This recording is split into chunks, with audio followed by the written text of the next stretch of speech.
This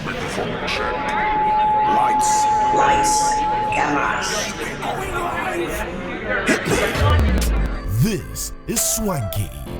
This is lifestyle. This is culture. Welcome to the social center of everything culture. Culture Daily. We mentioned that we are going to have, a super talent here with us. And so, true to our words, he is here. Andrew Tandoh is seated right here in front of us. Issy saw him and said, what? Nice to hear your voice in real life. Did you hear the laughter? So when I was coming inside, coming back inside, I heard you were speaking to him, and I told Yada his voice. The voice is the voice. This, I would like to humbly issue a small addendum. It's Andrew Tandoh Adote. Oh, Andrew Tandoh Adote. Yeah. Okay. Usually people. We shouldn't just say Andrew Tandoh. Yeah, all the names are important for political reasons. Hey, okay. Okay, so I'll take that again. Yes. Andrew Tandoh Adote. Thank you. All right, but before we get into the conversation, and I can say that I've just had some conversations here and there with Andrew so far. Just before we got on, and I can promise you that it's going to be a very, very interesting conversation today. But before that, let's make some money. Kojo? Yeah, so let's make money with Betway. We've all been there. I mean, I don't know about me though. I'm sure most of you have been there, where you placed the perfect multi-bet and it's all going your way until it's not, and one or more picks let you down. Well, with Betway's Bet Saver feature, you can win even if your bet misses. Even on multiple losses, you can get your bet back and more. Bet Saver, exclusive to Betway. Get way more. Terms and conditions apply. Regulated by the Gaming Commission of Ghana. Bet the responsible way. Betway, get way more. Yes, and in getting way more, still making money. Yes, all about that. Telecel's More Money promo is here for you. Now, people have won, about 50 people have won some 30,000 Ghana cedis, and we have 1 million Ghana cedis up for grabs. That winner could be you if you continue to purchase your data, your airtime, or reload your fixed broadband. This can take you a step closer to becoming a millionaire, and the more you reload, the better your chances of winning. You don't want to miss out on this. You can dial *500# or send WIN to 500, or you can visit the Telecel Play app to opt in for free. Join the Telecel More Money promo now and make your holiday season and then also the seasons after, the days after the holiday season, even more joyous. Terms and conditions apply. This promo is regulated by NLA on the Caritas Lottery platform. Telecel, connecting energies. And of course, if you want to stay clean, Cleanse hand soap is here for you. Protect yourself from germs and bacteria. Not only you, but your friends and family as well. Cleanse hand soap effectively kills 99.9% of germs with every use. It's perfect for your hand washing moments throughout the day. It is also in a lot of invigorating variants as well. So chocolate, antibacterial, strawberry, vanilla, and honey. Cleanse is here to make sure that your hand washing moments are very memorable as well. So choose whatever that favorite is for you, for your friends, or for your family. And remember to stay clean with Cleanse. The GC brand is all about you. Definitely, it's all about you, and so make sure that your breath is fresh all the time. Now, you know that every time we eat, food and sugars are trapped between our teeth, leading to tooth decay, gum disease, and in some cases, halitosis, okay? So, make sure that you're brushing your teeth every morning and night with either Pepsodent Charcoal or Pepsodent Herbal Toothpaste. Now, Pepsodent Charcoal is made of a fine blend of fluoride with a unique combination of natural charcoal, lemon, mint, and zinc to whiten your teeth, strengthen them, and remove bad odor from your mouth. Now, for those of us who love the herbal stuff, you can try Pepsodent Herbal Toothpaste, which is infused with a unique soft blend of green tea and herbal extract formulated to repair and protect your gums while giving you an all-round cooling sensation. Always remember, again, brush your teeth in the morning and at night before you go to bed. Now, since Pepsodent has been educating Ghanaians for the past 26 years on oral care, definitely do well to reach out to them. They have a toll-free number that is 0800 161 000. 0800 161 000 to talk to a dentist for free. You're not paying anything. You can get Pepsodent at any shop near you, so you do not have an excuse. Pepsodent, every smile matters. And for those of you who want a British degree at fraction of a cost, and you also want a vibrant student experience that's going to equip you with useful skills to live your life, definitely make sure that you're reaching out to Lancaster University, Ghana. You enjoy all of this and more, plus up to 50% scholarship for your degree at Lancaster University, Ghana. You'll be taught by the finest faculty trained to UK standards at their ultra-modern campus. For more information, visit them at www.lancaster.edu.gh or reach them via their email admissions@lancaster.edu.gh, or you can also call 020-960-7008. That is 020-960-7008. There's 3 different avenues, and so you do not have an excuse at all. Lancaster University, Ghana, the only British university campus in West Africa. Alrighty. All right, now let's start the conversation, okay, with Andrew Tandoh Adote. I didn't forget that. No, you did not. Thank you very much. You're welcome, Andrew, and thanks for coming today. I'm looking forward to the conversation. Yeah, I'm glad to be here. It's my first time. How do people react to your voice? Like, you see, when you come... Yeah. First time being here. Let's give it up for his first time. I wonder how people react to your voice. Like, people hear you because you enter a room and you don't speak, right? Yeah. And then they ask maybe your opinion and you start to speak and your voice fills the room. That's what I think about your voice. Yeah. How do you react to other people's reaction of your voice?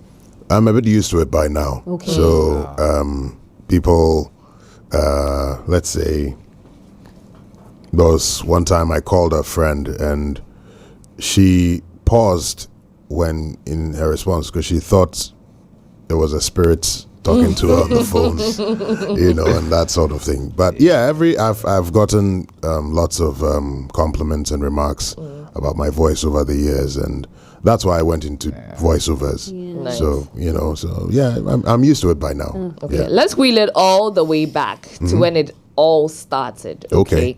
Growing up and also now finding your voice, because if I remember correctly, when we are young and we are studying maybe social studies is when they say that boys will get their break in voice at a certain age, or maybe science, will tell you that, at a certain age, when you become a teenager, it's when your voice starts to break, and then you move from boyhood to being a teenager and then early adulthood, right? Yeah. For you, at what point did you realize that you have a distinct voice? I noticed my voice had changed. I think I have a clear memory of it. I think it was around class 6. Yeah, that was when I noticed that my voice had changed. I couldn't tell the exact moment it broke, but I could tell I was in class, I was in school, and all of a sudden my voice sounded different. That's when it all started. Yeah. Okay. All right. Now, identifying this change, right? Also, I'm sure that you had to go through the ropes to now know that you have talent for maybe acting, or you have the passion for acting. And then you also mentioned that it's because of your voice that you started voiceover artistry in the first place, right? Yeah. So, as young as you were at that age, what were your hopes and dreams? What were your passions, and how did you apply them? Okay. As far as hopes and dreams were concerned, I mean, my head was filled with, when you grow up, you'll be a doctor, or when you grow up, you'll be a you'll be a scientist. My dad wanted me to be in the STEM field. My mom didn't care as long as I was successful at it. But so yeah, my head was filled with, and I thought there was a time I thought being a pilot was really cool. There was a time I thought being what was the other one? Being pilot. There was one, a pilot, and there was another one. I thought was really cool. But what I was unconsciously doing was I was very drawn to movies. I watched movies differently. Okay. Me and my big sister. I remember my big sister would listen to. There was these old tapes of Sesame Street, which she would listen to over and over again, and she could recite in the accents of the Muppets characters. and stuff like that. And I kind of picked up the same thing. Mine was The Lion King. The old, not the new ones. I'm not a big fan of the new ones, but the old 2D animated one. Yeah. That was the one. I watched it so many times. I could recite the movie at some point. So even now, I still remember a few lines from the movie. So what I was doing, which I was not aware of back then, was preparing myself to perform. And to take on characters and to, as in, become the voice of characters and things like that. Yeah. But I was doing it on my own in my room and things like that. And I watched a movie called Amistad, starring Jaman Hansu, Anthony Hopkins, and Chiwetel Ejiofor. Yeah. So I watched that movie, and it was then that it began to dawn on me that what if I could do this and have, because Anthony delivered a monologue at the end that gave me goosebumps. You know, Which year was this, if you remember? it was around the time it came out, but this was Amistad was the 2000s. yeah. So it was very Early 2000s. very early 2000s when it came out, and I think I watched it. I didn't watch it when it came out, so I watched it a few years after it came out. Yeah, so I think it was on video or something on video. Back then there was video cassettes and things. So I watched it, and it gave me goosebumps because the command of the language and how he delivered, how he paced it, and things like that. How he had me hanging on his every word, and I found it magical. And I thought that was when it first dawned on me. What if I could also do this? You know, and have this effect on people. Yeah. Little did I know that I had just started on the path to becoming a performer. I didn't decide even then that I wanted to be an actor. I just felt, what if I could do this? So many years later, I had come back to Ghana on an exchange program. This was 2006. Yeah, thereabout. 2006, thereabout. And I decided, you know what, this thing that I've been thinking about, I'm going to pursue it. So I went in search of a theater group, you know, and I had a relationship at City FM back then with Jessica. So I went to Jessica and said, people say I have a nice voice. I want to try voiceovers. And she was like, oh, funny you should mention that. There was a project I was supposed to do with Oscar Provençal. Oscar is out of town, so you do it. I'll do it with you. Oh. That was my very first time doing an actual voiceover and getting paid for it. I was like, ooh, okay. The money is good. No, not the money. That there's money. The fact that I'd even made money out of speaking into a microphone. Right. And I discovered my gift for drawing before I discovered that I could act. So it was acting. I decided to pursue acting professionally, drawing professionally, and voiceovers professionally. You know, so my next thing was I have to find way. Let me see if I can make money from drawing too. So I looked around, and I remembered that when I went to school for drawing arts, and just to see if I could learn anything in addition.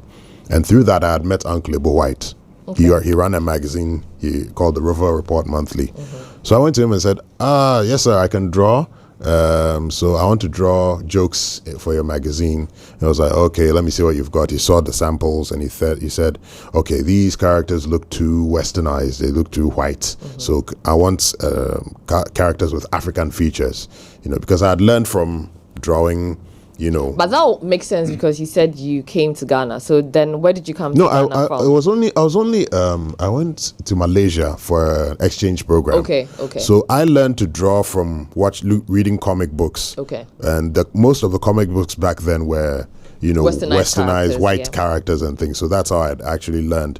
So when he told me that, I had to go and relearn how to draw characters with African features, and I went back to him and I was like, okay, these are good. Okay, so let me give you these scripts. These are the lines. Go draw them. And that's how I made money as an illustrator. I thought, wow. And then I went into the voiceovers took me into advertising. And then there's this guy, Russell, who runs Incel Communications. Incel, yeah. And he was like, do you do storyboards? And I had no idea what storyboards were. I was like, yes, I do. Because I knew it had to involve drawing, and I can draw, so how hard could it be? So I went, and he said, okay, do this. He gave me a script, and I went and quickly did some research on storyboards. Okay, this is what a storyboard is. And then I drew the stuff, sent it to him, and then he paid me. I was like, yee, I made money from drawing voiceovers. And then the acting.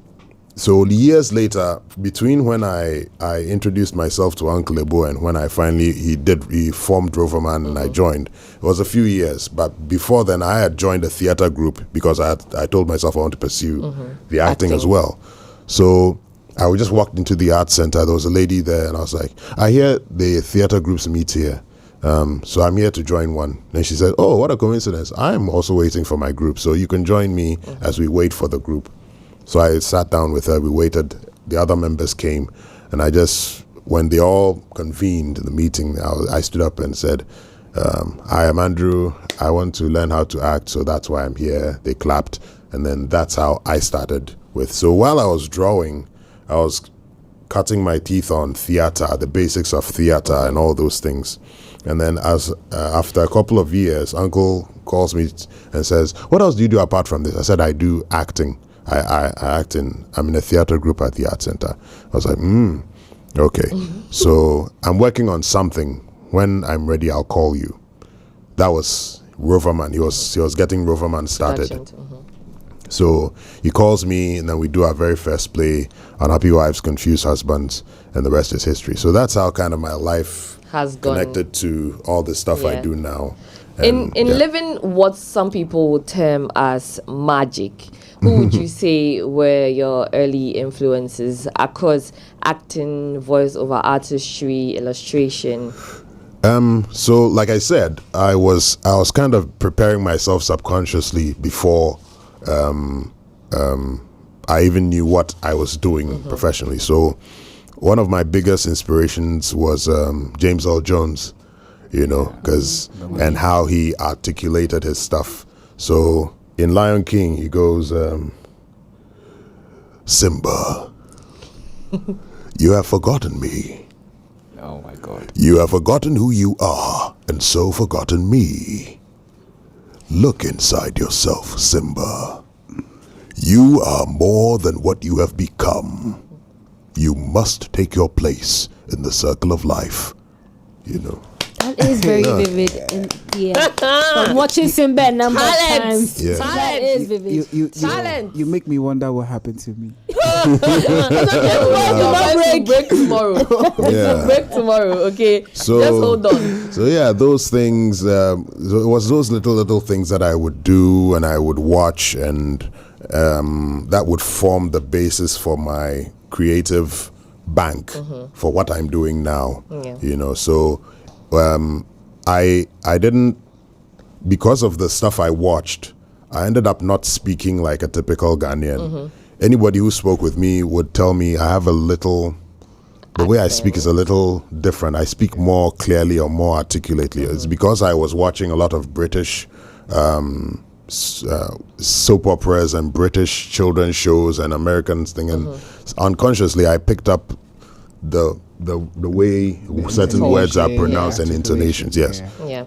Okay. Now you're one of the people who have been able to successfully do stage and film as well. I think that there's quite a lot of us though. Yeah. You're one of them, is what I'm saying. I think that it's quite technical for those who are, or those who started with stage, also because of the blockings that you need to do, how conscious you need to be when you are doing stage, right? Film has a certain level of ease that stage may not have, right? How was it for you, transitioning and then also now taking up film as a part of all of the branches that you are dabbling in? So moving from stage to screen, one of the projects I was a part of was a movie titled Beasts of No Nation. Were you in there? Yes, I was. I have to go and watch again. That was Nigerian, the guy they tried to sell the TV to, the Imagination TV. I don't quite remember, but Okay. I have to watch again. Yeah. I remember that scene where I don't know if it was Striker or it was his friend who'd go behind it. They made So the guy who looked into the thing, that was yeah. me. Okay. Yeah. Okay. So talking about my adjustment to screen, there was a scene, that particular scene, I was supposed to say something like, Uche, go bring the food come. Because I was a Nigerian. So the director would cut and he would say, all right, you have a very big voice. I can tell you have a theater background. The mic is just here. You know, you're a bit too loud for the mic. So can you just bring down the energy? Then action. Then I would say it again, thinking I had brought down my energy. Then he would cut again and tell me I should bring it down even more because it's still too Strong. too showy, too theater. So he did. It happened 3 times before I finally adjusted that I need to calm down and just speak normally because the mic was there. It could pick everything. So that was my into being getting technical. into understanding the screen. The screen is more intimate, so facial expressions and every sigh and every smile, everything can tell the story. But when you're on stage, even the last person at the very top should be able to understand what you're communicating. So you have to be a bit more expressive and project and grand in your delivery. So those were the differences that I realized. I also realized that it will be an asset to every screen actor to start on stage, and it will be an asset provided you adopt the disciplines that you learn on stage and take it to the screen for film. Because what happens is, if you are not careful, the screen way of doing things in Ghana will spoil you, because you don't need necessarily to learn your lines very well or way before you go on set. You can go on set. You know, I've been on sets where there's an actor has disappointed them, then they call the actor, Charlie, we need you today. I beg you, make you come. So he comes, and what are we learning? He has to learn the script maybe 20 minutes before we shoot.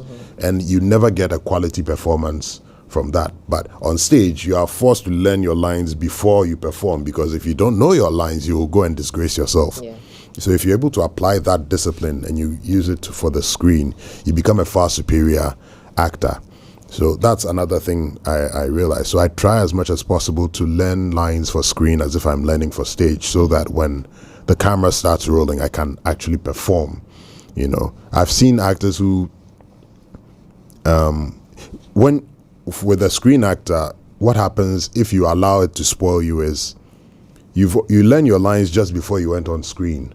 So what happens is, as you're delivering the lines, you are trying to remember what you said. So a lot of your creative energy goes into trying to remember what you learned. So you can't characterize. So you can't characterize properly, because it's like the person mentions he gives you a cue and you're like, yeah, you know what you said. You shouldn't have said that, because and all that is just trying to remember what's my next line, what's my next line, you know, the fillers. And the fillers. So there's a lot of fillers in our performance. So those are some of the differences I noticed. On all of these journeys as well, right? What are some positive, memorable moments? I'm breaking it down. I know I could have said memorable, but I want to break it down into, because it's a lot of ups and downs when it comes to, especially the creative space. And in Ghana as well, if you want to thrive, you need to keep a certain laser focus. But for you, what have been some positive, memorable moments in doing everything? Well, the first time I made money from all the stuff I do, including, I remember the first time Uncle Ibu actually paid me for going on stage. That was the first time I had received money for acting. I told you about when I first received money for drawing and for voiceovers. And the first time I received money for acting was for Unhappy Wives, Confused Husbands, and I was thrilled. I was like, wow, I can actually do these things and make money. You want to share how much? Do you remember? I can't remember. I can't remember. This was quite a while ago. But was it a hefty amount? For me back then, yes. I mean, even 100 CDs for me back then was a Would big be a deal. lot. Yeah. Even 100 CDs was like, because it was money. It was, so I was very excited. Positive moments. Yeah. Then the very first time I stepped on the stage to perform, the National Theatre stage to perform, the curtains went up, and the whole place was filled, and it was just people waiting to be entertained. And mind you, this was back in the days when theater it wasn't seen as something that could be commercialized, because a lot of things had happened in our history and people had kind of abandoned theater. So this man called Uncle Ebo comes up and says he's doing a show, and he was even advised not to do several days, or he wanted to do 2 shows a day. He was advised against it because nobody watches theater in Ghana. That was a mindset back then. Yeah.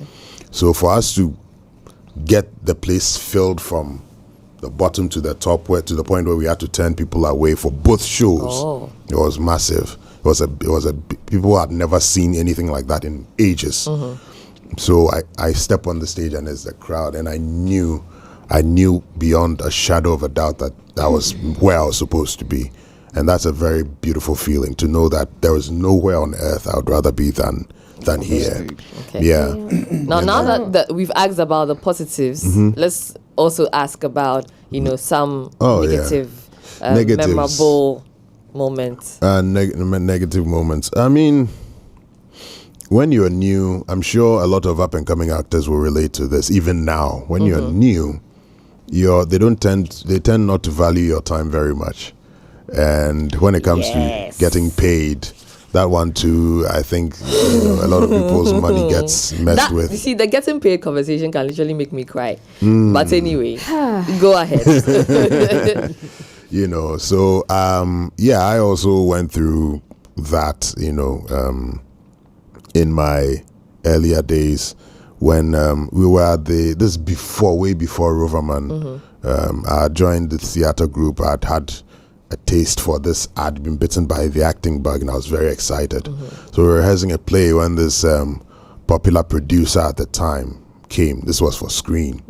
He came and he said, he's looking for audience members to fill the space he's doing, because he's shooting a pilot for a TV show, a talk show. So he needed audience members, and he didn't say, I'll pay you this much, but he was like, when you come, I'll take care of you, so don't worry about it. And naturally, as a young person, you think, he's going to give us something small, at least for transport or something. Okay, yeah, cool. And he was a big name back then. So this guy sitting in front of me talking, I was like, wow, okay. So he says we should show up at TV3 at 6 a.m. I was like, 6 a.m., okay, maybe that's how they do it over there. Okay, no problem. So my friend and I, Selassie, he laughs at me to this day because of that thing, because of what I'm about to tell you. So 6 a.m. we show up, nobody's around. Okay, then people around 8, people start coming in. The people, I think he went to tell other people too, so they all start coming in. By 9 a.m., my friend gets fed up and he walks off. He's like, I'm going, I have things to do. So I'm like, okay, fine. Let me give him 30 more minutes. 30 minutes pass, the guy hasn't showed up. Okay. 30 more minutes. Okay. 12 noon, the guy hasn't showed up. Hey, and people are around waiting. So I'm like, is this normal? But people are around waiting as if it's normal. Okay, let me also wait. 2 p.m., the guy doesn't show up. Hey, is this guy coming at all? But people are around, so it means they know he's coming. Okay. 3 p.m., the guy is not around. 63. What is happening? Yes. 5:30 p.m. 5:30 p.m. is when he rolls in with his crew and with his things. So I see him, and they come and pass and go and set up as if it's normal. I said, is this how it happens here? Because this is my first time being exposed to that side. Kind of thing. I know stage was this way, but this was my first time. So, this is normal. And I look around, and people are standing like it's nobody's angry and nobody's complaining. Okay. So he goes to set up. They take a couple of hours, and we start shooting around 8 p.m. Wow. So we sit in the audience, we sit and do our thing. They do some talking in front of that place. So by the time everything is done, it's midnight. That's So like this- almost 6 a.m. to 24 midnight. hours. Yeah. So this guy comes to sit in front of us, and he's like, "Oh, he really thanks us for what we've done for him today. He's very grateful." And I'm expecting to hear something. Then he goes, "So, as if you look behind you, see the flowers we used to decorate the set.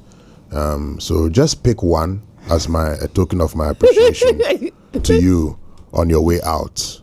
Thank you very much." You know, maybe he was the one who started for people to say that give people their flowers. Because, because how do you explain to me that you are going to pay me with a flower? And and it was weird because I was looking around to see if anybody would say something, and they were all sitting down. So I'm like, is this normal? Should I say something? But Did you say something? And people just got, after he thanked, people just got up and started leaving. I was like, hey, okay. So you received your flowers. yeah. Right. So on my way, I deliberately picked the flower, and I said, one day I'll become a very popular actor. And if anybody asks me what I went through to get here, I'll tell the story and mention his name to thank him for what he put me through. So do you want to do that now? It was Roger Corte. Okay. We thank you for what you put Andrew through. I think that it has also built And the you bigger to become the platform I get, every platform, if they ask me, if I go international and they ask me, I'll you mention tell his I name. mention his name. Charlie, this one there it be small dent, small dent. No, but I don't think it will affect him in any way. But It's fine. You're also giving him But- his flowers. yeah, I'm giving him his flowers. What mean, pain is I lost the flower.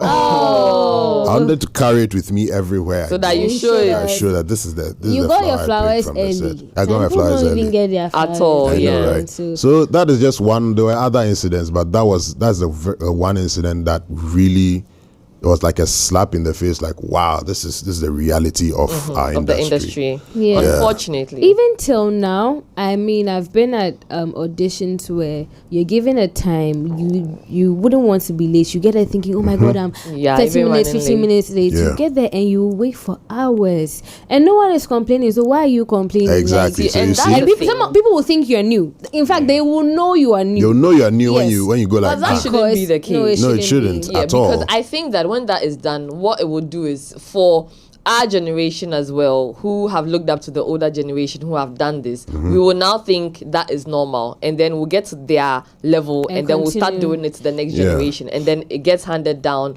But thankfully, as time it's not goes. as bad as it used to be, because now there are some filmmakers, if you land with them, Yeah. you are treated well, and they are very disciplined with their time. Yeah. I always commend Shirley Frimpong Manso and who else have I worked with?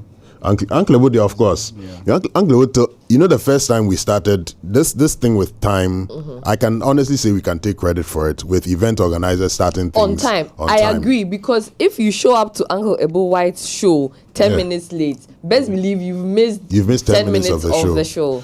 There was a time, Yes. the first time Uncle Ebo said we're about to open Unhappy Wives, and the people were building the set. It was like, we are starting at 4. He goes, oh, Uncle, they said we haven't finished. We have to do this. He said, we are starting at 4. You do what you have to do. When the curtain goes up, I'll come and announce that we started at 4, but the people are still working on the set. So you do that. But as for the 4, we are starting It will at 4. start. Somehow, magically, they finished on time before we started. Nice. I mean, some people A don't firm want the leader. disgrace, but Yeah. people A say- firm leader. People would walk in the early days. People would walk 30 minutes to the end of the show is when people would walk into the theater, and they'll walk in casually as if we haven't started. Meanwhile, we're close to the end of the show, and they didn't know. They thought it was one of the other shows. So they would walk into the show and be chatting and all that, and the ushers would tell them the show is going on. Oh, okay. I said the show is almost over. Eh? Yeah, the show is almost over. You For have I 30 will minutes. clear your money wastes. Yeah. Yeah.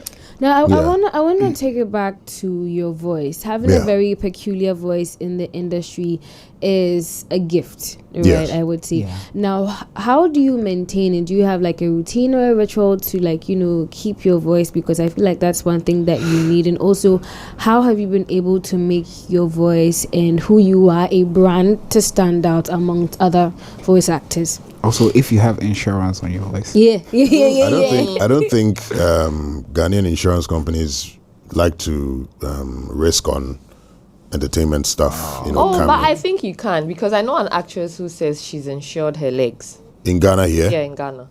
So you can look. Because into it. I've also heard that there have been issues if you try to like insure your camera or something. There are issues you face if you want to do those things. So to answer your question, I think the years of theater, because theater you are trained to speak in a particular way. You're trained to project.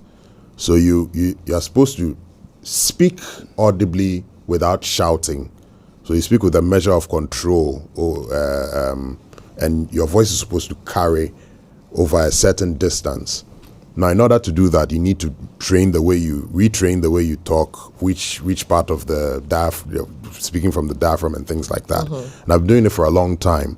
So it has kind of become a part of me to speak this way, to speak when I'm with people, to speak with a certain volume and a certain modulation and things like that. So I would say it's years of theater that have done that.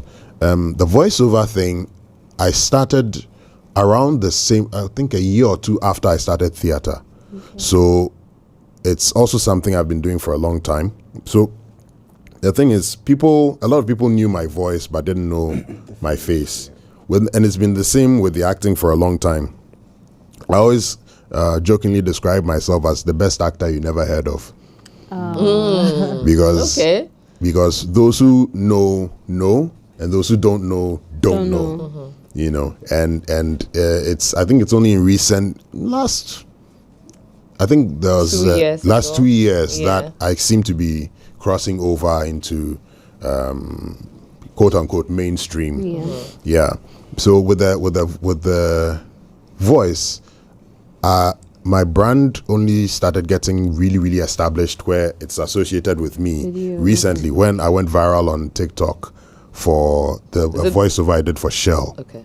So people seem to be impressed that I read the thing from top to bottom without any mistakes and with all the expression and all that. And it seemed, and the numbers kept going and crossed 100,000 views. And people were like, so I've had someone actually recognize me for my voiceovers who I think didn't necessarily know about the acting, which I found very interesting. So all those things are kind of coming together slowly but surely. Because you mentioned recognition recently, right? And I am casting my mind back to 2 years ago, because that was when The Gods Are Not to Blame, came. Okay, the one that Na Shoko and then also George Quay put out, right? I think that after that performance, I saw a lot on social media that people were applauding you and your character. I mean, the entire production, but you would see a few people, a few factions single out Andrew Tandoh Adote to just speak on you and your character. What did that production, The Gods Are Not to Blame, do for you? Oh, it did more than people will ever know, because The Gods Are Not to Blame was the very first play I was a part of when I joined the theater group for the first time. Okay. Long before Roverman. Okay. You've not mentioned that theater group, though. It doesn't exist anymore. Okay. It's called the Fihankra Playhouse Okay. Drama Group. Later on, I would later meet one of the guys I worked with in the theater group on the set of Beasts of No Nation. Oh. His name is Kobina Emisa Sam. He's also been doing quite well for himself in the screen acting space. I think recently, the most recent movie he was a part of, a short film, I think, was Nyamemap with Joe Wako. Joe Wako. Yeah, Okay. so he was in that one. I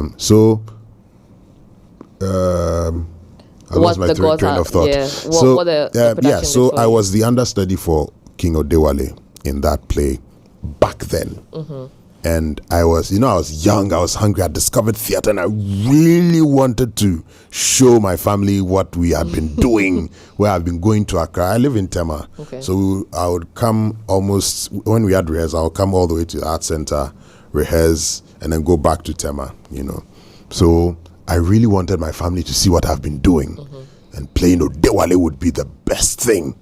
And then I never got to play him. So that disappointment kind of, it stayed with me for a while, and then life happened, and this happened, and that happened, and then I joined Roverman, and then years later, I meet George Quay. They give me this. We had already worked on Run for Your Wife and a Detective Calls before we got to The Gods Are Not to Blame. Yes. Did you see the Detective Calls? Yes, you saw I Detective that. Calls? Yeah, I okay, did. Cool. that play was it was so good. Was a challenge. A lot of lines and things. That was good. I think that all of you played, a very good role, and it was really apt. I think the characterization was good. Yeah, I wish it was better received, but it was cool. Those who came had a good time. And I think that with that as well, if you were not paying attention, you miss out on a few details. Yes. So yeah. So years later, George Quay, now Shoko, give me this script. And said The Gods Are Not, and it never clicked. It didn't click that I'd been a part of this production years before. So I go to the table read, and I start reading my lines, and they offered me Odewale too. I start reading my lines, and I realized, these lines sound familiar. And then, right there, all the memories came flooding back of when we rehearsed the play. I played Odewale during rehearsals, but never got to play him on stage. And I was like, hey, this play, I'm going to kill it. So I started learning my lines immediately. By the time we started rehearsal, I had already memorized Act 1 and Act 2 and half of Act 3. Wow. So we start rehearsals, and I never touched my script because I had something to prove. This was like a full circle moment for me. The universe has its ways, and I really wanted whatever entity of the universe, be it God or one of God's servants, who has brought this thing back to me as an exam. I wanted to show the powers that be that this exam, I'll pass it. All the rehearsals I had done, because listen, we had done. I have been a part of over 50 plays in between time, and I had garnered a lot of experience and a lot of stuff. So this play was going to be the culmination of all those years of preparation. So I really and I'm glad it showed, and whoever came to watch it really saw that a lot of work has gone into it. Nice. Yeah. I like the full circle moment as well. Yes. I like the full circle. It felt like that. It felt like this thing has been brought back to me for me to now. Back then you were not ready. So we let you learn a few things, but now that we feel you are ready, here you go. Odewale again. Let's see what you can do this time. Yeah. Okay. Now you have been in the industry for maybe about a decade or a little over a decade. A little over, I think almost 2. Almost 2 decades. Roverman was in 2008. Oh, yeah, this is me forgetting that time is actually really going. Okay. Oh, that's been some time then, maybe 17 years at this point. Okay. What would you say is the importance of collaboration when it comes to creatives, and then also maybe businesses and creatives amongst themselves? Because I think that it's really important that we come together to push, the industry, right? Yeah. But here lies the case. Some people will also argue that there's no industry to push. Yes, I'm one of those people who asserts that we don't really have one, because unity is extremely important. Collaboration is very important, and for us to have an industry that can stand as one and help us speak with one voice to the world, we would have to put a lot of individual petty differences and things aside and agree on a set of standards that we will follow. Because if you are talking about an industry, then you can't talk about an industry without It's talking about standards. Yes. So if we are all in agreement, how much do we pay an actor per day? If he's playing a lead role, what classes of actors should we have? If we have A-list, how much do we pay the A-lister? If we have this, how much do we pay this? If some producer has stolen somebody's money, how do we go about it? Is there a recourse, or can they just waste your time and not pay you and walk away? You know, Because there are a things lot like of them that. doing that. Yes. And give you flowers. Yeah, and give you flowers. Yes. So collaboration is extreme. I would say collaboration is extremely important. If the day we are all the big players, as well as government, hand in hand with government, because we can say whatever we want, but if without the approval of the government and without the collaboration of government itself, all those things will just fizzle out. Listen, when they did Tom Cruise, you know, what's his name? Top Gun. Yeah. Did you watch the first Top Gun movie? Yeah. I didn't watch the 1st one. Okay. The first Top Gun movie was in collaboration with the U.S. government, the U.S. Navy, and the U.S. Army. So they literally not only funded parts of the movie, but they lent their planes and their aircraft carriers and their warships to the movie for them to shoot, because they wanted to increase the number of signees to the U.S. Army. When that movie came out, I've forgotten the statistics, but I think the number of young boys who joined the army jumped by about 100%. There were literally army recruiters sitting outside the cinema waiting, because when the boys watched Top Gun, they were like, yeah, they were pumped up, and they would go straight. You sign up right away. Yeah, they would go straight and sign up with the U.S. Army because of the movie they had seen, because they understand the power. And you know these aviator glasses? Yeah. Yeah, I think the sales of those also jumped by like 300% because they saw Tom Cruise wearing aviator glasses, and it looked so cool with him on the jet and all that. So the power of collaboration can never be understated, you know. And if we are able to, industry players, we don't even need everybody, just the people, because it's only the people at a certain echelon that have all the power and make all the decisions. So if those people at that echelon and the government decide to come together and they say, you know what, these are the standards we are going to follow from now on. Nobody gets cheated. We all work. We are all fair to each other. We are all honest with each other, and we do this. No matter who you are, you follow these rules. I think we'll be in a much better place. Fingers crossed. I'm looking forward to the day that we actually can beat our chest and say that the industry, you know, beyond the acting fraternity, the whole entertainment industry, Ghana's entertainment industry is, you know, thriving. Unfortunately, I'm not as optimistic as you are, but let's pray. I mean, I would want to see it get there, because for me, right, I've never wanted to do anything beyond entertainment. Like since I was really little, right? And seeing people complain about the same thing over and over and over and over again, it just is. Yeah, so people, that's why seems certain very people sad. get tired and decide, And you know what, stop. let me just do my thing and do it well. If I attract some international attention, I go work with them, I come back, I mind my business. Yeah. Because when I start minding other people's business is when I get into trouble. So True. I'll just keep, I'm sure there are lots of people who would have loved to initiate these conversations, but even in the voiceover system, there were attempts to kind of unite so that we all come together. But when a few people decide, okay, let's set these standards for ourselves, other people go behind and go, you know what, yeah, these people, they are being some way, but I'm not like that. not like that. You know? But and that is how everything crumbles. yeah, I agree. We need to have a unified front, right? Andrew, you've gone from drawing to voiceover to acting on stage, acting in film. I'm actually working on animation now.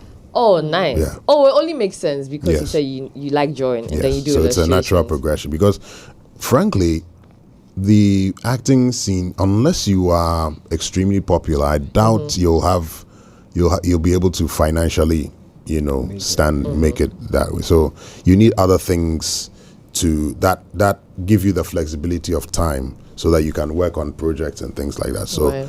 if you are an up and coming actor, you want to do this full time from the very beginning, I wouldn't advise you to do that. Find something to do, maybe a flexible job or even a 9 to 5, and then be working on this when you have the time.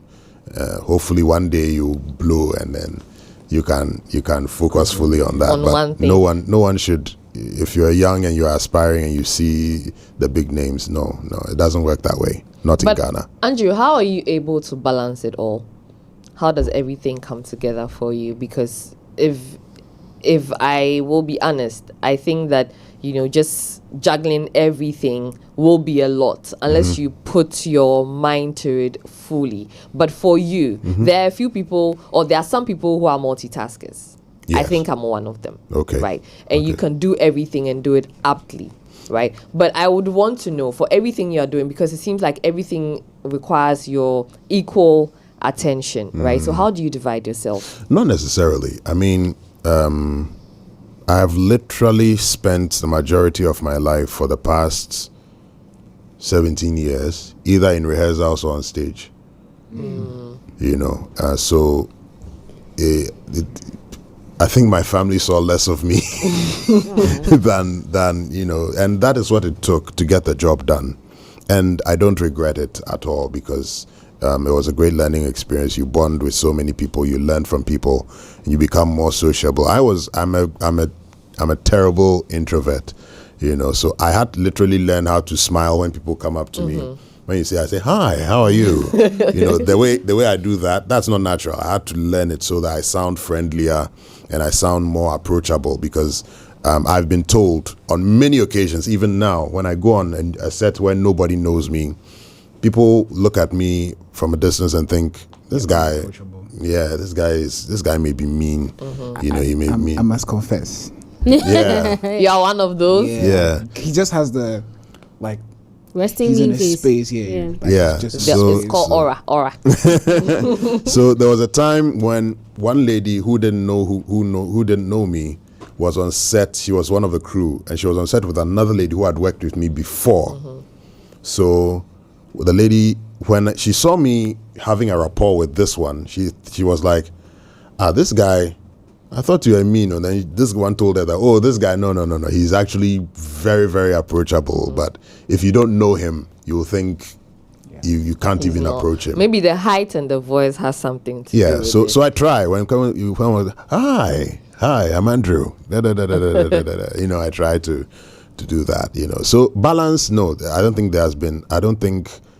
there's balance. Mine has been laser focus, full dedication for a very long time. And when Screen came, it was actually bad. I turned down Beasts of No Nation twice. Yeah, because we were in the middle of rehearsal. The first round of audition came when we weren't that serious with rehearsal. So we thought, okay, we had some free time to do it. But they kept postponing the rehearsal till we got to a point where we were getting close to performance. So everything was heated. And these guys came and they were like, we want you to be part of it. And you see, all I knew was that I had no consciousness of business or making money. All I knew was that I had found something I loved to do and I was doing it. So these people coming in with their American movie, things that other people at them go, hey, Idris Elba is inside this movie. I was like, okay, that's nice. Please, I can't do it. Find someone else. Wow. Then some American lady. Yeah, I know, right? Even now, I'm shocked. Then some American lady calls me, Zoe Martinson. She's an acting coach. She calls me and she's like, Andrew, you get it's on your resume. I didn't care what the resume was. She said, you'll be on IMDb. I didn't care what IMDb was. I said, madam, I can't do it. Find someone else. So she hangs up. Then the Ghanaians who worked with them call me. Andrew, what have you smeared on your face? I said, what have I smeared on? I said, I told them I can't do it. So they also tried to convince me. They are the second people who called me. I said, they mean to me, yeah, we are in rehearsals. So they hung up. Then they call me again. One of my good friends who was with them calls me. Says, Andrew, what have you smeared on your face? I said, why? They said, the director himself has called to say they should get you in the movie. I said, okay, and they are serious. So I go to see Uncle and he's like, okay, fine. So they had a van waiting for me outside the gate. So we finished rehearsals. I've packed my things. I came there with my things. So I hop in the van. They drive me to location. We shoot. Then they bring me back. Then we rehearse.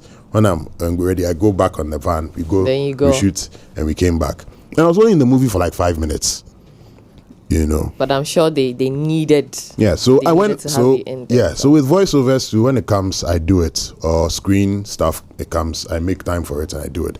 So it's not really a sense of I'm juggling or balancing anything. Right. It's just when something comes, I do it. When something comes, I do it. When something comes, I do it. Yeah. Okay, Andrew. Thank you so much for this conversation. I told you guys that it was going to be an interesting one. Yeah, it's and been fun. We've done up to 10:16. We usually close at 10. Hey, yes. I'm sorry. Oh. No, it's fine. I think that's what happens when you're having a good chat. So it's okay. For those who missed it earlier, you can find it on our YouTube. Okay, so 3 Music Networks on YouTube, and you can catch the full conversation. Andrew Tandoh Adote has been our guest on the big conversation. Of course, Kojo Trip and AC are also here, and together we form the Culture Squad for Culture Daily. And then also you've been listening to us on Plus FM and 3 Music TV. My name is Lenny Lomote. We are back again at 7 a.m. tomorrow, and we are promising you that tomorrow as well is going to be a good show right here on Culture Daily. Do have a good day and have a fruitful and a productive one as well. Bye.